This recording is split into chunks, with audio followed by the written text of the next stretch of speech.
Hello everyone. Let's discuss about inherited disorders of fatty acid oxidation. First one is Refsum's disease.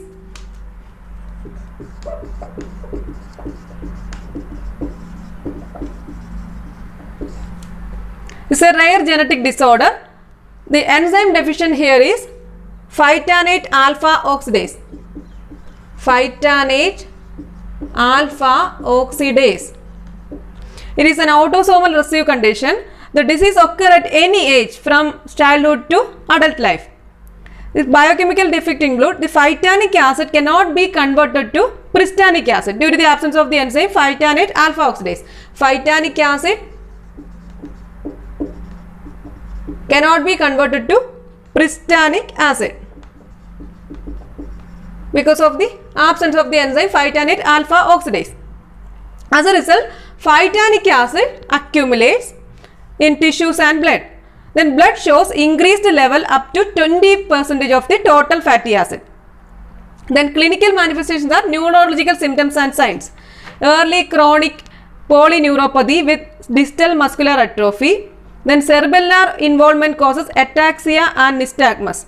Then eye manifestations include typical pigmentary retinitis, night blindness and concentric narrowing of visual fields. Mental development is usually normal. Then CSF protein is considerably increased. Then the cell count is usually normal. Its treatment include avoiding intake of dietary phytols, which is the precursor of phytanic acid. Avoiding intake of dietary phytol. This is the precursor of phytanic acid. So this is Refsum's disease. Second one is Zellweger syndrome.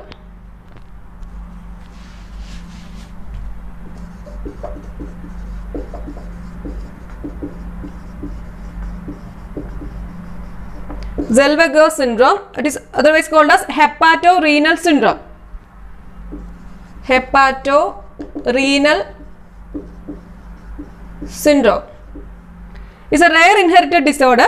There is inherited absence of peroxisomes in all tissues. Inherited absence of peroxisomes in all tissues. Due to the absence of peroxisomes and its enzyme, there is failure to oxidize long chain fatty acid in peroxisomes. So there is failure in the oxidation of long chain fatty acids in peroxisomes. As a result, there is accumulation of fatty acid, that is having chain length C26 to C38. Because these peroxisomes are involved in the fatty acid oxidation, having chain length C26 to C38 like that. Then there occurs accumulation of fatty acid having chain length C26 to C38 in brain tissue and other tissues like liver or kidney. That is Zellweger syndrome. Next one is Brown-Schilder's disease.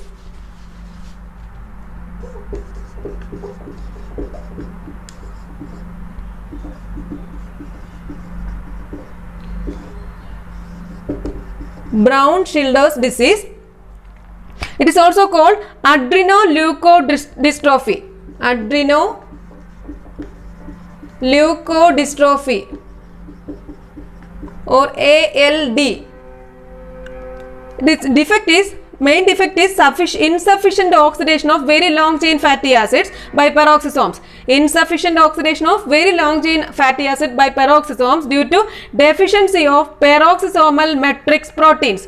Deficiency of peroxisomal matrix proteins. This is the main defect. Then this very long chain fatty acids are accumulated and myelin sheaths are destroyed. Very long chain fatty acids are accumulated in this. It is characterized by progressive degeneration of liver, kidney and brain. That is about Brown-Schilder's disease. Next one is Carnitine deficiency.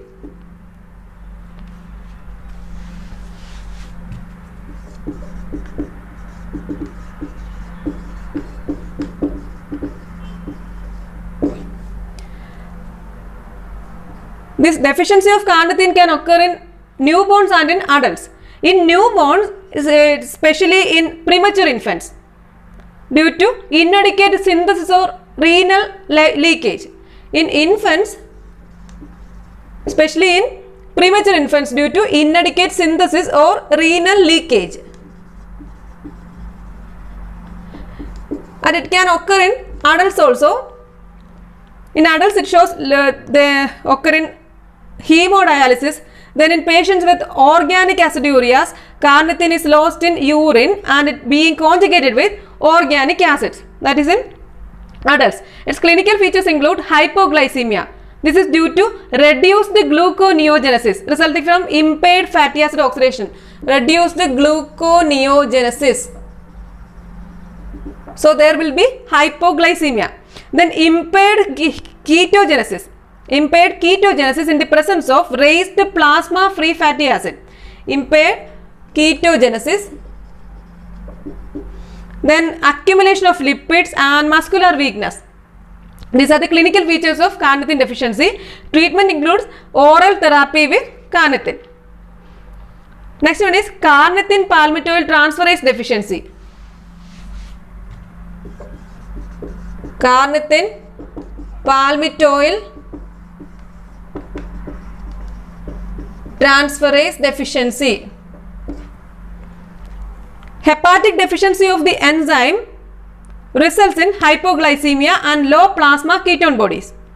The muscular carnitine palmitoyl transferase deficiency produces impaired fatty acid oxidation which results in recurrent muscle weakness and myoglobinuria.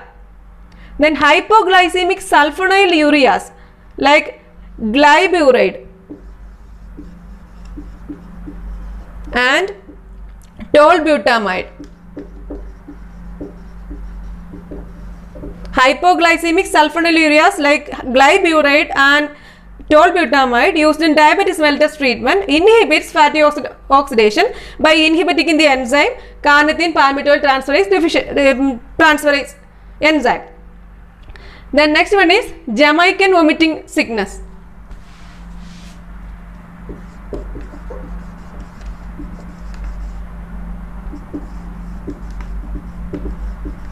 Jamaican vomiting sickness. This disease is caused by eating the unripe fruit of ackee tree. Ackee tree. This unripe fruit which contains a toxin hypoglycin. Hypoglycin. This hypoglycin inactivates medium and short chain acyl-CoA dehydrogenase. Acyl-CoA dehydrogenase. This unripe fruit in the ackee tree, it contains a toxin called hypoglycin. It inactivates the enzyme acyl-CoA dehydrogenase. This in turn inhibits beta oxidation. This inhibits beta oxidation and causes hypoglycemia with excretion of medium and short chain mono and dicarboxylic acids. When the fruit is boiled, the poison dissipates. This is about Jamaican vomiting sickness. So these are all about disorders of fatty acid oxidation. This is today's topic. Thank you for watching.